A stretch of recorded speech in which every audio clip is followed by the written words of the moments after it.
नमस्कार दोस्तों, आपके साथ हूँ रहमान सैफी। आज पहुँच चुका हूँ उत्तरी दिल्ली। दीपक त्याल साहब मेरे साथ यहाँ मौजूद हैं।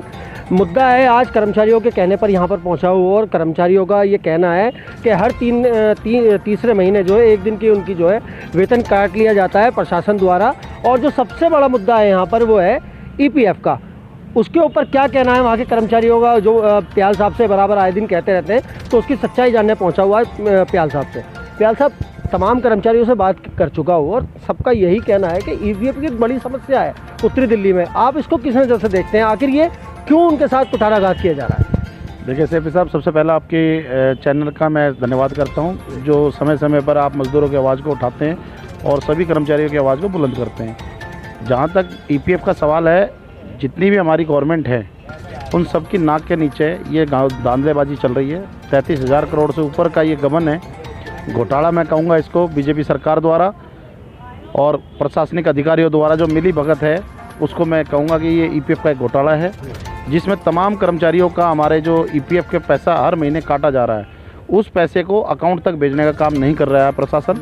अभी तक हमारा अकाउंट जो खुला था, जब मैं आपको शुरू से इसकी प्रक्रिया बताता हूँ, 2016 में अगस्त के महीने से EPF कटना शुरू हुआ।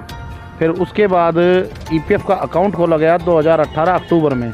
तो जो दो साल का पीरियड है, जो बैच है बीच का, उसका पैसा अकाउंट तक नहीं दिया गया।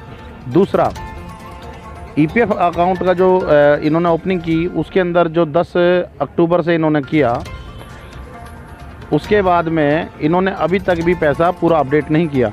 ये क्या, जब भी हम बात करते हैं भाई हमारे पैसा कहाँ गया, तो कह देते हैं कि भाई आपके है ना जो कर्मचारियों के पहचान पत्र हैं या आधार कार्ड है, पैन कार्ड है, उनके अंदर करेक्शन है। भाई वो करेक्शन की तो पहले अकाउंट क्यों खोले आप लोगों ने?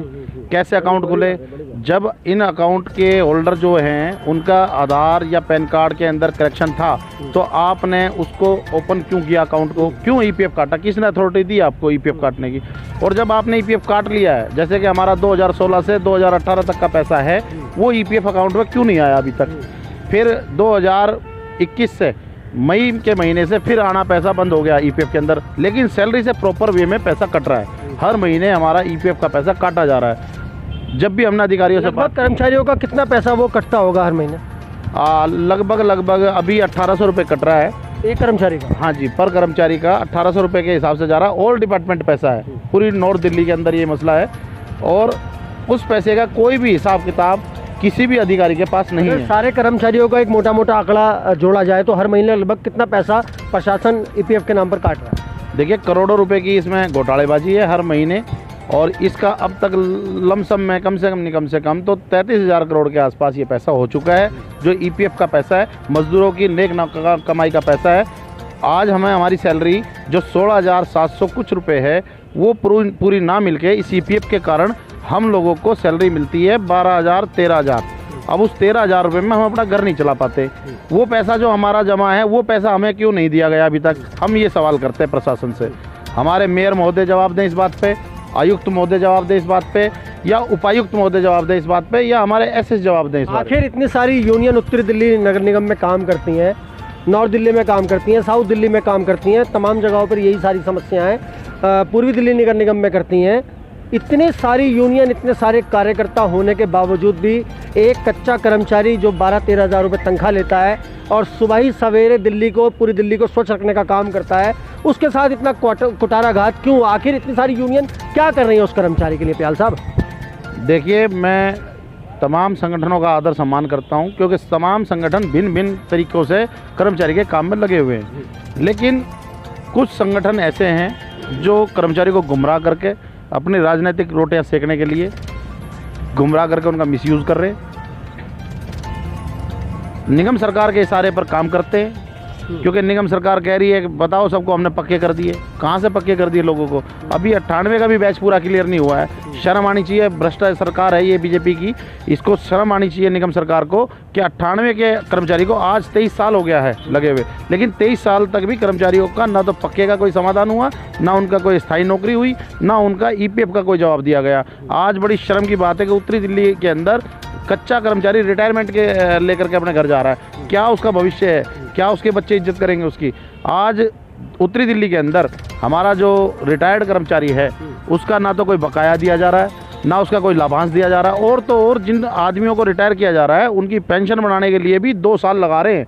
उनकी पेंशन बनने के लिए भी 2 साल का वक्त चाहिए।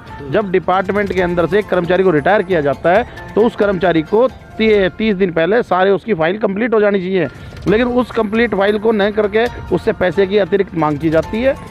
मेरे खुद के मैं भी बताता हूँ अपने साथ ही, मेरे पिताजी रिटायर हुए थे 2021 के अंदर जनवरी के लास्ट महीने में।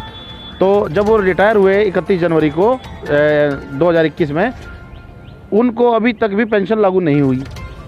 हम बात करते हैं, विडंबना की बात है। हम बात करते हैं कि भाई क्यों नहीं करी आपने, कि सर अभी तो है ना इनका सारा मिसिंग चेक की जा रही है, ये चेक किया जा रहा है, ये चेक किया, इस तरह से गुमराह किया हुआ है।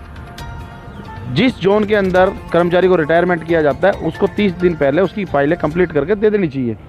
लेकिन अधिकारी भ्रष्टाचार में इतने लिप्त हैं कि ना तो कर्मचारियों का समय पर वेतन, ना समय पर उनके लाभांश, और तो और जो कच्चे कर्मचारी दिल्ली के अंदर एक असहाय कर्मचारी है जिसको ना तो सेफ्टी का कोई डिवाइस दिया जाता है, सेफ्टी डिवाइस ना उनके, बल्कि आप आगे देखो किस दिन वार्ड में हम दिखाते हैं आपको, जो कर्मचारी जिस रेडी से कूड़ा फेंकता है उस रेडी के अंदर भी टायर प्रॉपर नहीं है, पैडल प्रॉपर नहीं है, और इतना मतलब दुखदाई है कर्मचारी का कि ना तो उसको किसी तरह की कोई फैसिलिटी दी जाती है। फिर ये कहते हैं कि हम कर्मचारी के लिए काम कर रहे हैं, तो क्या काम कर रहे हैं? एक सवाल मुझे भी याद आ रहा है प्याल साहब, क्योंकि देखिए कर्मचारी की समस्या का सवाल है तो सफाई कर्मचारी आयोग की बात जरूर करूँगा इसमें।